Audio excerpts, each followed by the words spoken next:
The morning sun cast long shadows across the marble floors of Westmere Palace as King Edmund stood at his office window, watching the gardeners tend to the rose gardens below. His weathered hands, marked by years of royal duties, gripped his morning tea as he contemplated the weight that had settled on his shoulders in recent months. The kingdom was thriving, but within the palace walls, a different kind of challenge was unfolding. Princess Isabella, his beloved daughter-in-law, had been struggling since the difficult birth of her third child 6 months ago. What should have been a time of celebration had turned into a period of quiet suffering that she tried desperately to hide from the public eye. The princess, once radiant and full of energy during royal engagements, now moved through her duties with a forced smile that didn't quite reach her eyes. King Edmund had noticed the change immediately. As a father figure to Isabella since she married his son Prince William 15 years ago, he had developed a deep paternal bond with her. She reminded him of his late first wife, Queen Margaret, with her genuine warmth and natural ability to connect with people from all walks of life.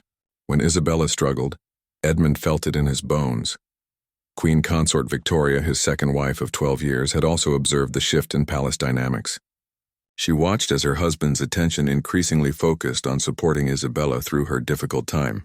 Victoria had always understood her role as the second wife of a widowed king.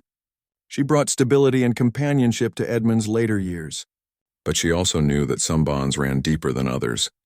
The palace staff whispered in corners about the princess's condition, though they were careful to show nothing but loyalty and discretion.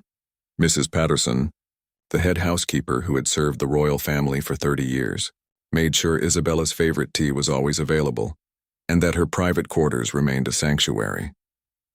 The security detail noted how the princess often spent long hours walking alone in the private gardens, seeking solace in nature. During a particularly challenging week, King Edmund made a decision that would reshape the palace's inner workings. He began spending more time with Isabella, offering the kind of steady, grandfatherly support that she desperately needed. Their afternoon walks became a daily routine, during which she could speak freely about her struggles without the pressure of maintaining her public persona. "You remind me so much of Margaret," Edmund told Isabella one evening as they sat in his private study. Surrounded by centuries of royal portraits, she had the same strength, the same way of carrying the weight of others' expectations while battling her own inner storms. Isabella's eyes filled with tears at the comparison. Queen Margaret had been beloved by the people and remembered as one of the most compassionate royals in recent history. To be compared to her felt both honoring and overwhelming. Victoria observed these growing moments of connection between her husband and Isabella, with a mixture of understanding and quiet resignation. She had always known that her place in the royal family was different from that of a first wife or a blood relative. Her strength lay in providing stability and support without demanding the spotlight. The Queen Consort began to carefully adjust her own schedule, creating space for Edmund and Isabella's healing relationship to flourish. She took on more solo engagements, representing the crown at events that would have traditionally required the king's presence. Her grace in stepping back was noticed by the palace staff, who respected her even more for her selfless approach. Prince William, caught between his wife's suffering and his father's increasing protective instincts, found himself grateful for the support system developing around Isabella. He had felt helpless watching his wife struggle, and his father's intervention provided a lifeline for their family. The children, young Prince Alexander, Princess Sophie, and baby Charlotte, seemed to sense the shift in household dynamics.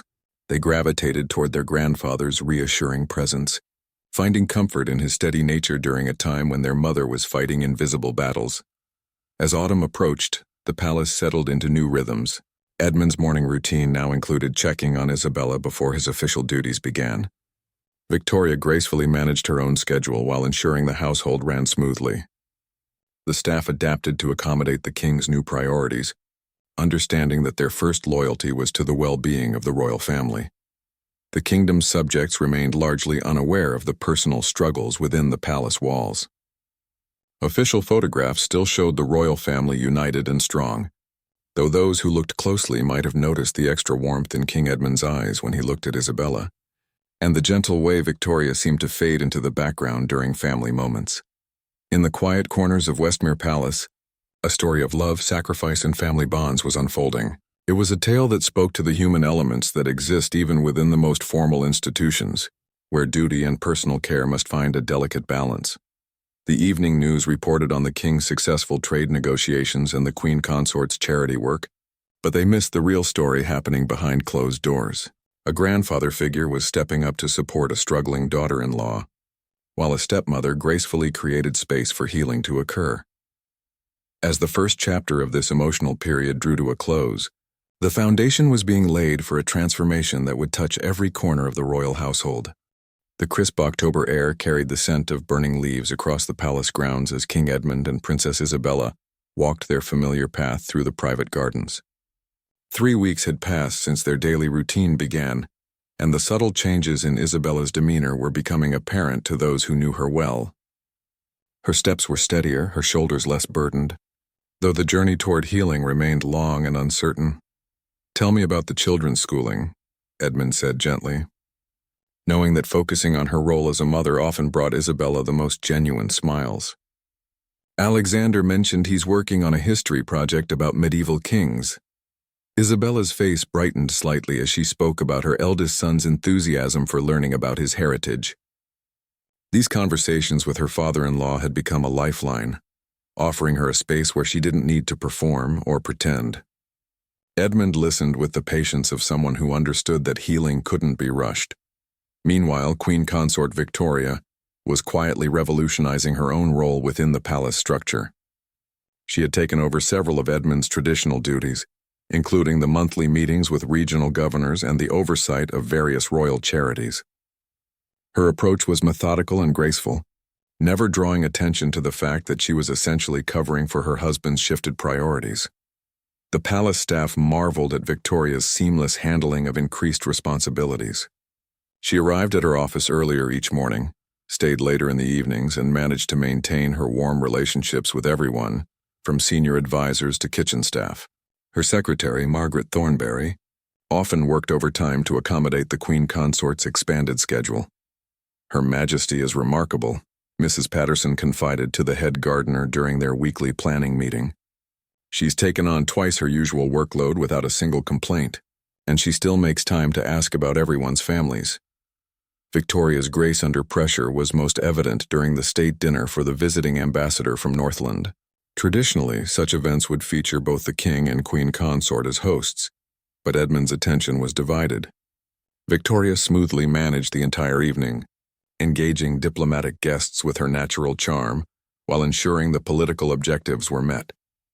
The ambassador's wife, Lady Margaret Sinclair, later commented to her husband about Victoria's impressive hosting abilities. She made everyone feel welcome while handling the complexities of international protocol flawlessly.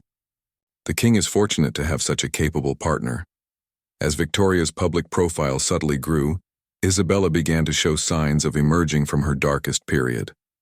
The princess started joining family dinners again, though she still preferred smaller gatherings to large state events.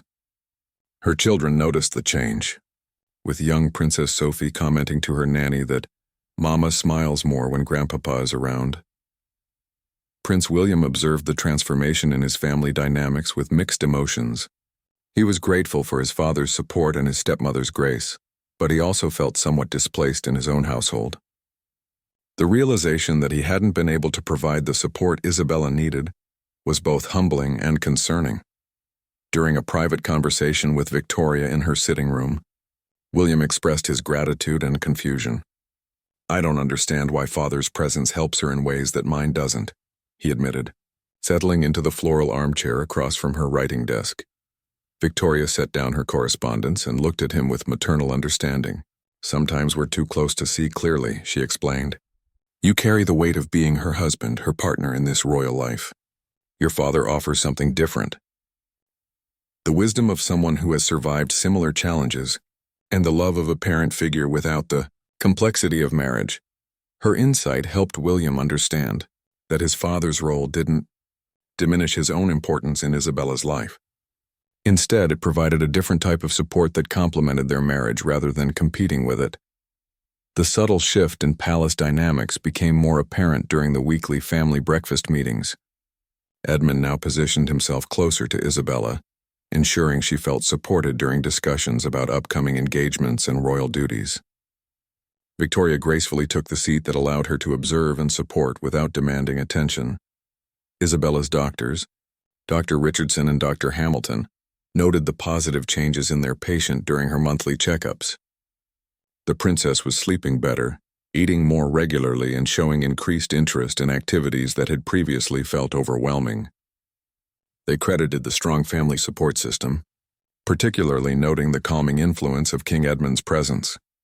The media began to pick up on subtle changes in royal family dynamics, though they interpreted them through their own lens. Royal correspondent Jennifer Walsh noted in her weekly column that Queen Consort Victoria has been particularly visible at recent state functions, displaying the kind of confidence and capability that suggests she's truly grown into her role. What the media missed was the careful choreography happening behind the scenes. Victoria's increased visibility wasn't about seeking attention. It was about creating space for healing, while ensuring the monarchy's duties were fulfilled. Her sacrifice was invisible to the public but deeply appreciated within the palace walls. The children's routines also reflected the changing family structure.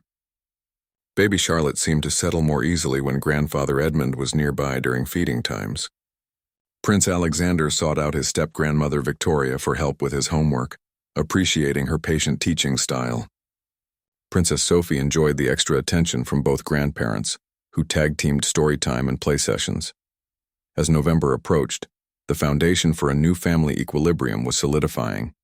Edmund's protective focus on Isabella had created a healing environment, while Victoria's graceful expansion of her duties had prevented any disruption to the monarchy's functions. The delicate balance they had achieved was beginning to feel sustainable rather than temporary. The palace hummed with a different energy, one that prioritized emotional well-being alongside traditional duties. It was a quiet revolution that spoke to the evolution of modern monarchy, where ancient institutions could adapt to serve the human needs of those who carried their weight.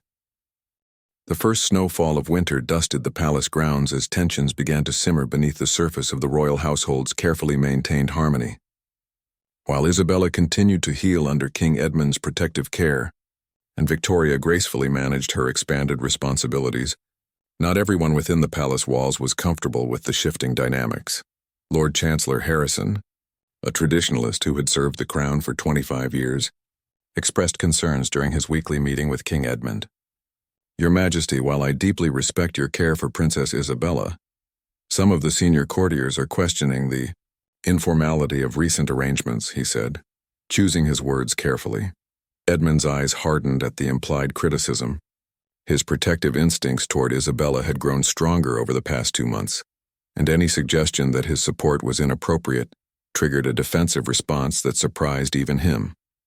"Lord Harrison," he replied with quiet authority, "the well-being of this family takes precedence over court protocols. Princess Isabella has served this crown with dedication for 15 years. She deserves our support during difficult times." The Chancellor retreated quickly, recognizing the steel in his monarch's voice. However, his concerns reflected a growing unease among some palace staff who were uncertain about the long-term implications of the current arrangements. Traditional hierarchies seemed to be shifting, and change always created anxiety in institutions built on centuries of precedent. Victoria, meanwhile, was navigating her own set of challenges as she took on more prominent roles in royal affairs. During a charity gala for children's education, she delivered a speech that received standing ovations and praise from the attendees. However, the success came with unexpected scrutiny from royal watchers who began speculating about her increased visibility. Royal biographer Thomas Pemberton published an article suggesting that Victoria was positioning herself for greater influence within the monarchy. The piece, while respectful, implied political motivations behind her expanded role that couldn't have been further from the truth. Victoria read the article in her private study with a mixture of hurt and resignation. "The irony is painful," she confided to her longtime friend, Lady Catherine Mills, during their monthly tea. "I'm working harder than ever specifically to avoid seeking attention. Yet somehow that effort is being interpreted as ambition." Lady Catherine, who had known Victoria since their university days, understood the genuine nature of her friend's character. Those who truly know you understand your motivations, she reassured her. The media will always seek stories where none exist. The strain of maintaining perfect composure while managing increased responsibilities began to show in small ways. Victoria's usually immaculate handwriting became slightly more hurried in her correspondence. Her smile, while still warm, occasionally carried a hint of fatigue that her closest staff members noticed. Meanwhile, Isabella's recovery continued to progress, but not without setbacks. A particularly difficult day in late November found her overwhelmed by memories of her traumatic childbirth experience. She sought out Edmund in his study, tears streaming down her face as she struggled to articulate her fears about returning to full royal duties. "I keep thinking about the moments when I wasn't sure if I would survive," she whispered, accepting the handkerchief Edmund offered. "The fear returns without warning, and I feel like I'm letting everyone down by not being stronger." Edmund's response was immediate and fierce in its protectiveness. "You have survived something that would break many people," he said, his voice filled with the authority of someone who had faced his own share of trauma. "Your strength isn't measured by how quickly you heal, but by your willingness to keep fighting each day." These intimate conversations between Edmund and Isabella deepened their bond, but also created an exclusivity that others in the family sometimes found difficult to navigate. Prince William occasionally felt like an outsider to his wife's healing process, even though he understood the necessity of his father's involvement. The children, particularly Prince Alexander, began to notice the subtle tensions within the household. At 9 years old, he was perceptive enough to sense when adults were struggling, even if he couldn't fully understand the complexities involved. He started spending more time with Victoria, drawn to her stable presence during uncertain times. "Grandmama Victoria," he said one afternoon as she helped him with his mathematics homework, "why does Mama seem sad even when she's smiling?" Victoria's heart ached at the question, recognizing the child's need for honest communication within age-appropriate boundaries. "Sometimes grown-ups go through difficult times that take a while to heal," she explained gently. "Your mama is getting better every day, and she has lots of people who love her helping her through it." The conversation reinforced Victoria's understanding of her crucial role during this period. While Edmund provided specialized emotional support to Isabella, Victoria was maintaining stability for the entire extended family, including the children who needed consistency during their mother's recovery. As winter deepened, the palace adapted to its new rhythms. Staff members learned to anticipate the king's afternoon schedule with Isabella, while also respecting Victoria's increased need for administrative support. The head butler, Mr. Whitmore, coordinated between the different schedules with the precision of a military operation. The media's attention to royal activities continued to focus on Victoria's prominent appearances, missing the deeper story of family support and healing happening behind palace doors. A December article in Royal Weekly praised her growing confidence and leadership, while completely overlooking the sacrifice and grace that motivated her actions. Isabella's first public appearance in 6 weeks came during the traditional palace Christmas tree lighting ceremony. Standing between Edmund and William, with Victoria nearby managing the event logistics, she managed to complete the brief ceremony with genuine warmth. The photograph captured by the palace photographer showed a family united, though those who knew them well could see the careful support structure that made the moment possible. Dr. Richardson, during Isabella's year-end medical review, noted significant improvements in her overall condition, while acknowledging that recovery from postpartum trauma was rarely linear. He emphasized the importance of maintaining the current support system while gradually increasing Isabella's responsibilities at her own pace. The year was drawing to a close, with the royal family having navigated some of their most challenging months together. Edmund's fierce protectiveness of Isabella had created space for healing, while Victoria's graceful expansion of her role had prevented any institutional disruption. Yet the sustainability of these arrangements remained uncertain as they looked toward the future.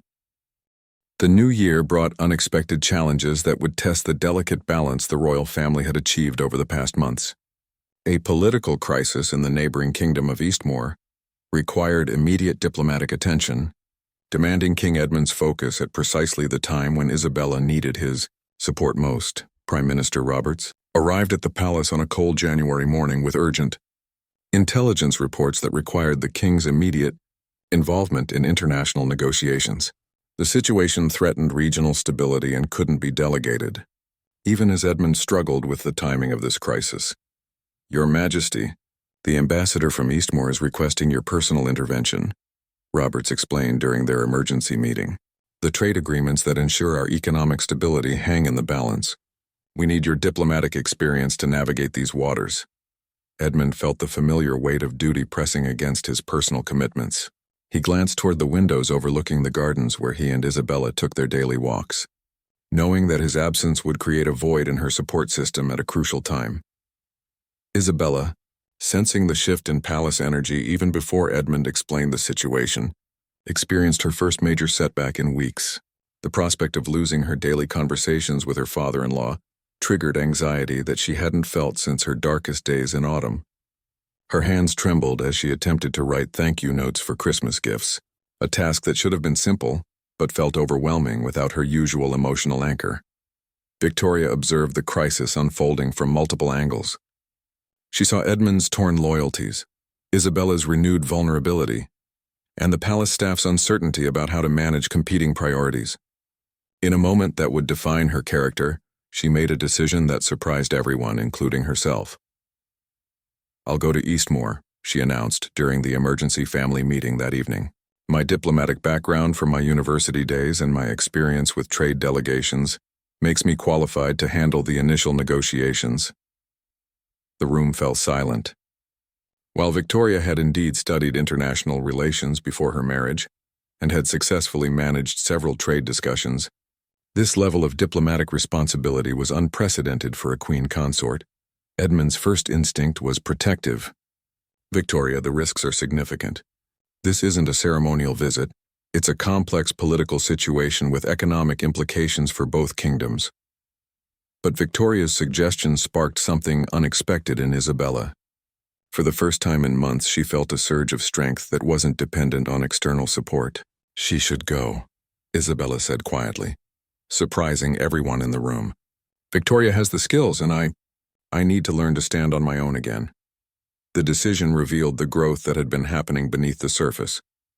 Isabella's healing had progressed to a point where she could recognize her own strength, even as she acknowledged her continued need for support. Victoria's willingness to take on unprecedented responsibility demonstrated the depth of her commitment to the family's well-being. Over the next week, as Victoria prepared for her diplomatic mission, the palace witnessed a subtle but significant shift in dynamics. Edmund began spending more time coaching Victoria on the political complexities of the Eastmoor situation, while Isabella gradually took back some of the daily responsibilities she had previously found overwhelming. The children responded to these changes with remarkable adaptability.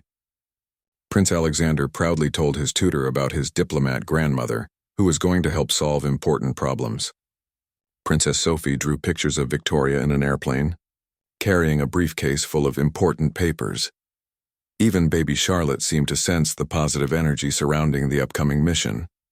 Victoria's departure for Eastmoor on a snowy February morning marked a turning point for the entire family. Edmund accompanied her to the private airfield, his pride in her courage evident despite his concerns about the mission's complexity. "Remember," he told her as they stood beside the royal aircraft, "you carry not just our diplomatic hopes but also the strength of our family. Isabella's healing, the children's stability, our own partnership, all of these give you power in those negotiation rooms." Victoria's three-day mission to Eastmoor proved to be a diplomatic triumph that surprised even experienced Foreign Service officers. Her approach combined traditional protocol with innovative problem-solving, ultimately securing trade agreements that benefited both kingdoms while resolving the political tensions that had threatened regional stability. Back at the palace, Isabella monitored Victoria's progress through official updates while managing her own daily routine with increasing independence. She attended her first official engagement in months, a small charity luncheon, and successfully completed the visit without Edmund's presence for support. The success of both women during this challenging period created a new foundation for family relationships. Edmund's pride in Victoria's diplomatic achievements was matched by his admiration for Isabella's growing strength. The realization that both women could thrive even without his constant presence allowed him to appreciate their individual capabilities rather than focusing solely on their needs for support. When Victoria returned from Eastmoor, she was greeted at the palace by the entire family, including a much stronger Isabella, who had prepared a celebration dinner in her honor. The evening marked the first time in months that the family gathered without underlying tensions or careful management of emotional needs. "You've shown us all what courage looks like," Isabella told Victoria during a private moment in the sitting room after dinner. "Watching you take on that responsibility helped me remember my own strength." Victoria's response revealed the wisdom she had gained through her months of quiet sacrifice. "We each have different ways of serving this family and this crown. These past months taught me that sometimes the greatest strength is knowing when to step forward and when to step back." The media coverage of Victoria's diplomatic success was extensive and positive. But for once, the palace family wasn't concerned about public perception. They had discovered something more valuable than favorable headlines. They had found a sustainable balance that honored each person's strengths while supporting their challenges. As February drew to a close, the palace operated with a new sense of equilibrium. Edmund resumed his full royal duties with confidence in his family's stability. Victoria had established herself as a capable diplomat while maintaining her graceful approach to royal responsibilities. Isabella continued her recovery journey with renewed independence and self-assurance. The children thrived in the environment of mutual support and individual achievement that their elders had created. They had witnessed adults facing difficulties with honesty, supporting each other with generosity, and growing stronger through challenges, lessons that would serve them well in their own futures. The transformation that had begun with Edmund's protective focus on Isabella had evolved into something richer and more complex, a family that had learned to adapt, sacrifice, and support each other while maintaining their individual identities and strengths. Spring arrived at Westmere Palace with an explosion of color that seemed to mirror the renewed energy within the royal household. The carefully tended gardens that had witnessed so many healing conversations between King Edmund and Princess Isabella now bloomed with promise, reflecting the growth that had occurred within the family over the challenging winter months. Isabella stood at her bedroom window, watching her children play in the courtyard below while reflecting on how dramatically her life had changed since those dark autumn days. The daily walks with Edmund had evolved into weekly conversations that maintained their close bond while giving her space to rebuild her independence. She no longer needed constant support, but the foundation of trust they had built remained strong. The princess had gradually resumed her full schedule of royal duties, bringing a new depth to her public engagements that came from having survived personal trauma. Her recent visit to a maternal health clinic had been particularly meaningful, as she was able to offer genuine empathy to mothers struggling with postpartum challenges. The authenticity of her compassion resonated with everyone she met. Victoria, meanwhile, had discovered an unexpected passion for international diplomacy following her successful mission to Eastmoor. Foreign Secretary Williams had formally requested her involvement in upcoming trade negotiations with 3 neighboring kingdoms, recognizing her unique ability to build trust while maintaining firm positions on important issues. Her Majesty has a gift for making complex discussions feel like collaborative problem-solving, rather than adversarial negotiations, Williams explained to King Edmund during their monthly briefing. The Eastmoor success wasn't a fluke. She has genuine diplomatic instincts. Edmund felt enormous pride in Victoria's achievements, even as he adjusted to his wife's increased international profile. The woman who had gracefully stepped into the background to support Isabella's healing was now stepping forward into roles that showcased her own considerable talents. The transformation had been gradual but profound. The children were thriving in the new family dynamic that balanced individual growth with collective support. Prince Alexander had begun showing interest in diplomacy after hearing about Victoria's international work, while Princess Sophie had become Isabella's enthusiastic companion during charity visits. Baby Charlotte, now walking confidently, brought joy to everyone with her infectious laughter and fearless exploration of the palace. However, the family's growth also brought new challenges. Isabella's increased confidence led her to propose taking on a solo international tour, something that would have been unthinkable 6 months earlier. but now felt like a natural next step in her recovery journey. "I want to visit the refugee centers in the southern provinces," she announced during the weekly family planning meeting. "The reports from our social services indicate that maternal health support is desperately needed, and I believe I can make a real difference." Edmund's protective instincts flared immediately. The thought of Isabella traveling alone to emotionally challenging environments triggered fears about potential setbacks in her recovery. His reaction was swift and more intense than the situation warranted. "Absolutely not," he said firmly, his voice carrying the authority of both a king and a protective father figure. "The conditions in those areas are unpredictable, and the emotional toll could undo months of progress." The room fell silent as family members processed Edmund's unexpected vehemence. Isabella's face showed hurt and disappointment, while Victoria and William exchanged glances that conveyed their concern about the king's response. Isabella's reaction revealed how much she had grown over the past months. Instead of withdrawing or becoming defensive, she spoke with calm determination that surprised everyone, including herself. "Your Majesty," she said, using the formal address deliberately to emphasize her point. "I understand your concerns, but I need you to trust the strength I've rebuilt. Protecting me from all challenges won't help me continue growing. It will only keep me dependent." The directness of her response forced Edmund to confront his own evolution during Isabella's recovery period. His protective role had become so central to his identity that he was struggling to adjust as she regained her independence. The realization was both humbling and enlightening. Victoria, recognizing the delicate nature of the moment, offered a diplomatic solution that addressed everyone's concerns. "What if we structure the tour to include built-in support systems? Isabella could travel with a medical advisor, limit the daily schedule to prevent overwhelm, and maintain regular communication with the palace."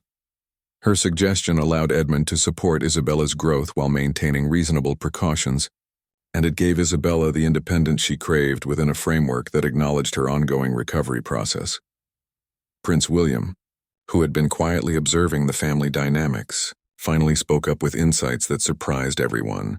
"Father, your protection helped Isabella heal, but now that same protection might prevent her from fully recovering her confidence.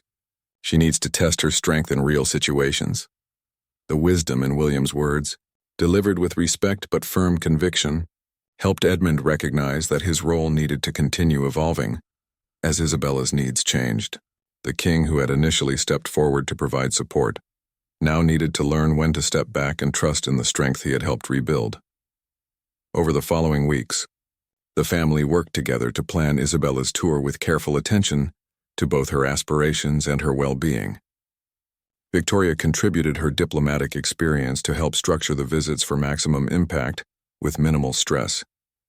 Edmund channeled his protective energy into ensuring excellent logistical support rather than restricting Isabella's activities. The tour itself proved to be a remarkable success that validated Isabella's instincts about her readiness for independent challenges. Her genuine empathy for mothers in difficult circumstances, combined with her own experience of trauma and recovery, created powerful connections that led to meaningful policy changes in maternal health support.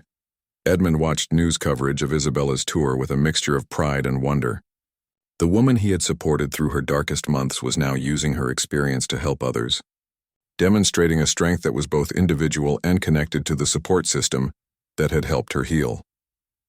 Victoria's reaction to Isabella's success was equally proud and perhaps more complex.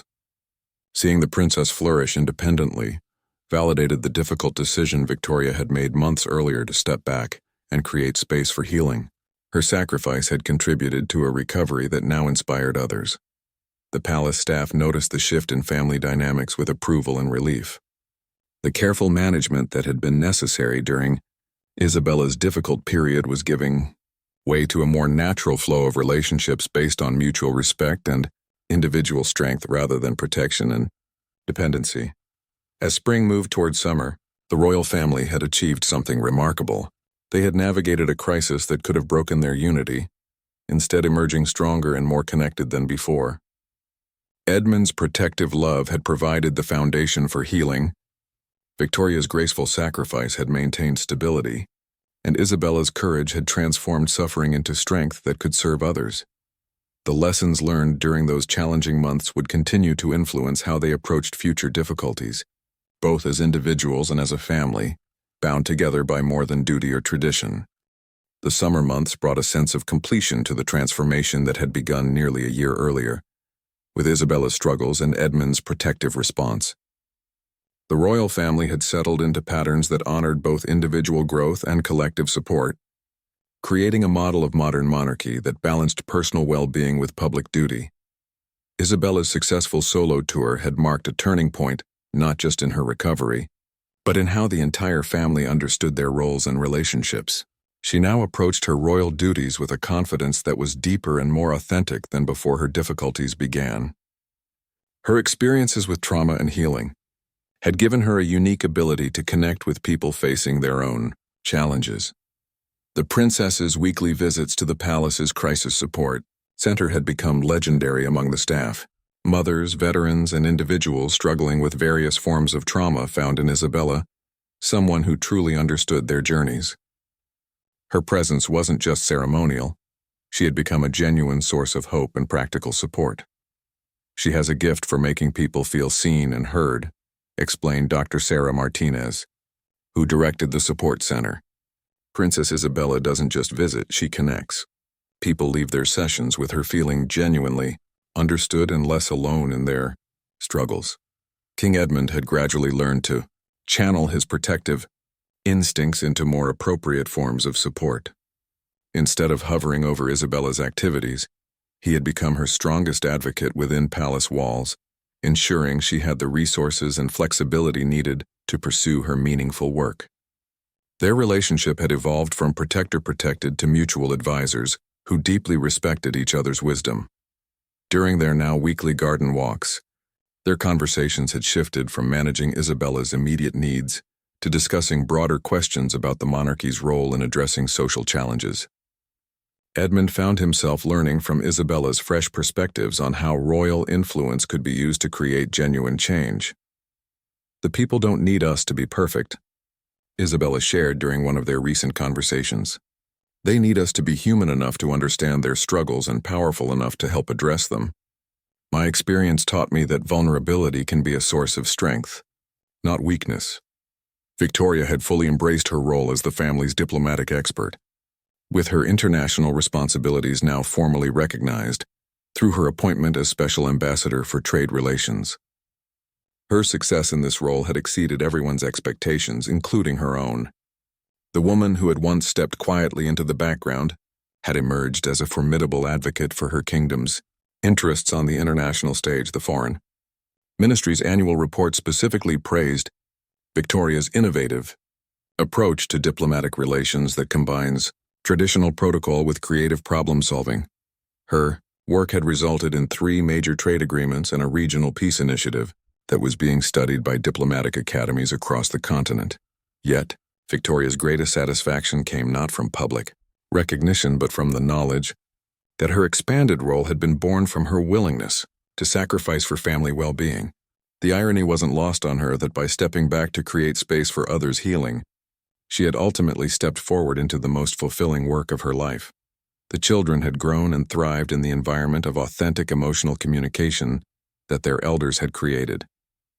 Prince Alexander, now 10, had developed a mature understanding of both duty and compassion that impressed his tutors. His recent essay about how strong people help each other had moved several palace staff members to tears with its insight into the family dynamics he had witnessed.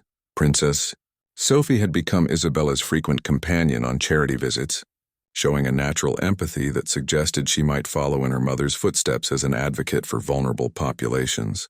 At 8 years old, she displayed remarkable emotional intelligence and a genuine desire to help others. Baby Charlotte, now an energetic toddler, brought lightness and joy to even the most serious family discussions. Her fearless exploration of the palace and her ability to make anyone smile had earned her the unofficial title of Palace Sunshine among the staff. Prince William had found his own growth through observing his family's transformation. Initially feeling somewhat displaced by his father's close relationship with Isabella, he had gradually recognized that supporting his wife's healing required multiple sources of strength. His role had evolved to focus on maintaining stability in their immediate family while Appreciating the broader support network that surrounded them, the palace staff had adapted remarkably well to the new family dynamics. Mrs. Patterson often remarked that the household ran more smoothly now than it had in years, despite, or perhaps because of, the increased emotional awareness and communication among family members. When the family is genuinely happy and supported, everything else falls into place, she explained to new staff members during orientation.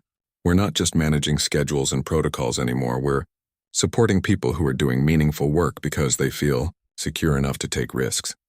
The media had gradually picked up on the authentic transformation within the royal family, though they understood only the surface elements of the changes. Royal correspondent Jennifer Walsh wrote a widely praised series about the modern monarchy's evolution that highlighted Isabella's advocacy work and Victoria's diplomatic success while noting the strong family support that made their individual achievements possible. What the media couldn't capture was the deeper story of sacrifice, growth, and mutual support that had made these public successes possible. The real transformation had happened in private moments, in garden walks, family dinners, and quiet conversations where wounds had been acknowledged, strengths had been discovered, and relationships had been rebuilt on foundations of genuine understanding. As summer gave way to early autumn, the anniversary of Isabella's darkest period approached. Rather than being a time of painful memory, it had become an opportunity for reflection on how far everyone had traveled. The family planned a private celebration, not of the struggles they had faced, but of the strength they had discovered in each other. Edmund had arranged for the garden where he and Isabella had taken their healing, walks to be dedicated as a memorial, space for anyone dealing with trauma or recovery. The plaque, written by Isabella herself, read, "In memory of all who struggle in darkness, in honor of those who offer light, and in celebration of the strength that emerges when we support each other with love." The dedication ceremony would be small and private, attended only by family members and the palace staff, who had supported them through their transformation. It represented not an ending, but a recognition of how challenges could become the foundation for deeper connections and more meaningful service. The royal family had learned that true strength wasn't about avoiding difficulties or maintaining perfect composure. It was about facing challenges with honesty, supporting each other with generosity, and using their experiences to serve others with authenticity and compassion. 1 year after the darkest period of Isabella's struggle, Westmere Palace hosted its most meaningful celebration in decades. The private dedication ceremony for the memorial garden had drawn together not just the royal family, but also the many individuals whose lives had been touched by their collective journey of healing and growth. The garden itself had been transformed into a place of quiet beauty, with winding paths that encouraged reflection, and benches positioned to offer both solitude and connection. Isabella had worked closely with the head gardener to ensure that every element served the space's purpose as a sanctuary for those facing difficult times. King Edmund stood before the small gathering, his words carefully chosen to honor both the struggles they had overcome and the strength they had discovered together. "This garden represents more than our family's journey," he began, his voice carrying the weight of hard-won wisdom. "It stands as proof that healing is possible when we have the courage to be vulnerable and the generosity to support each other without reservation." Isabella listened to her father-in-law's words with deep gratitude for the man who had saved her during her darkest hours. Their relationship had evolved from desperate need and protective response to mutual respect and genuine friendship. She now understood that Edmund's fierce protection had been exactly what she needed to begin healing, just as his gradual stepping back had been essential for her to complete that healing. The princess had agreed to speak at the ceremony, something that would have been unthinkable during her struggle, but now felt like a natural expression of her growth. Her words were simple but profound, carrying the authenticity that had become her trademark. "A year ago, I believed that needing help meant I was weak," she shared with the small audience of family and staff. "I learned instead that accepting support requires tremendous courage, and that healing happens not in isolation, but in connection with others who choose to walk beside us during difficult times." Victoria, standing beside her diplomatic colleagues who had become close friends during her international work, reflected on the unexpected path that had led her to this moment. Her decision to step back and create space for Edmund's Support of Isabella had ultimately led her to step forward into the most fulfilling work of her life. The Queen Consort's transformation had been perhaps the most surprising to those who had known her longest. Lady Catherine Mills, her university friend who had become a regular palace visitor, often marveled at how Victoria had found her true calling through an act of selfless sacrifice. "You've become the diplomat you were always meant to be," Catherine had told her recently. "But more than that, you've shown that sometimes our greatest gifts emerge when we stop trying to force them and simply respond to what others need." Prince William watched his family with deep appreciation for how they had navigated their crisis together. His initial feelings of displacement had given way to understanding that his wife's healing had required resources beyond what any single person could provide. The collaborative support system they had created had ultimately strengthened rather than threatened his marriage. The children were old enough now to understand the significance of the day, though they comprehended it through their own innocent wisdom. Prince Alexander had written a poem for the ceremony that began with the line, "Sometimes flowers grow best after the hardest winters," while Princess Sophie had created artwork depicting their family as a garden where each person helped the others bloom. Baby Charlotte, now a confident toddler, provided moments of lightness during the ceremony by running between family members and offering spontaneous hugs to anyone who looked like they might need one. Her uninhibited affection reminded everyone present that love, when freely given, had the power to heal wounds that seemed impossible to mend. The ceremony concluded with the planting of a special tree, an oak sapling that would grow and strengthen over the decades to come, just as the lessons learned during this difficult year would continue to influence the family for generations.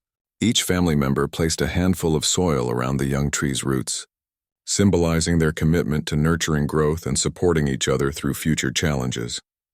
Mrs. Patterson, representing the palace staff, offered brief remarks that captured the transformation she had witnessed over the past year. "We have been privileged to serve a family that has shown us what it truly means to care for each other," she said. "The strength we've seen doesn't come from avoiding difficulties, but from facing them together with honesty and love." As the formal ceremony ended and guests began to walk through the garden's peaceful paths, the royal family found themselves naturally gathering in the space that had witnessed so many of Edmund and Isabella's healing conversations.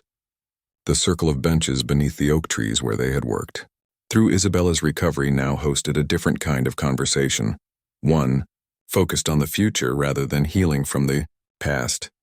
"What do you think we'll remember most about this year?" Princess Sophie asked, displaying the thoughtful curiosity that had become her trademark. Edmund considered the question carefully, looking at each family member before responding. "I think we'll remember that love sometimes requires us to step forward when others need protection, and sometimes requires us to step back when others need space to grow. The wisdom is knowing which response is needed when." Victoria added her own reflection, speaking with the diplomatic precision that had become second nature to her, but softened with maternal warmth.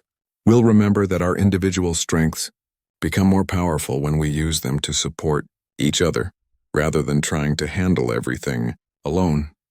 Isabella's contribution came from the deepest place of hard-won understanding. "We'll remember that asking for help isn't a sign of weakness, and that the people who love us sometimes see our strength more clearly than we can see it ourselves." As evening approached, and the family prepared to return to the palace for a quiet dinner together, they moved with the easy comfort of people who had learned to trust each other completely. The formal roles and careful protocols that had once defined their relationships had been enriched by genuine emotional connection and mutual respect. The kingdom they served had been strengthened by their journey as well. Isabella's advocacy work had led to meaningful policy changes in mental health support. Victoria's diplomatic success had improved international relationships and economic stability. Edmund's leadership had been deepened by his experience of vulnerability and growth. Most importantly, they had created a model of modern monarchy that honored both tradition and emotional authenticity. Future generations of their family would inherit not just titles and duties, but also the understanding that true strength comes from supporting each other with courage, honesty, and unconditional love. The memorial garden would continue to welcome visitors seeking hope during their own difficult times, but the real legacy of this transformative year lived in the relationships that had been strengthened through shared vulnerability and mutual support. The royal family had learned that the greatest treasures were not found in palaces or crowns, but in the profound connections that emerge when people choose to love each other through both darkness and light. As they walked back to the palace together, their laughter mixing with the evening birdsong, they carried with them the quiet confidence of people who had discovered that healing, growth, and love were not destinations to be reached, but ongoing journeys to be shared with gratitude and hope.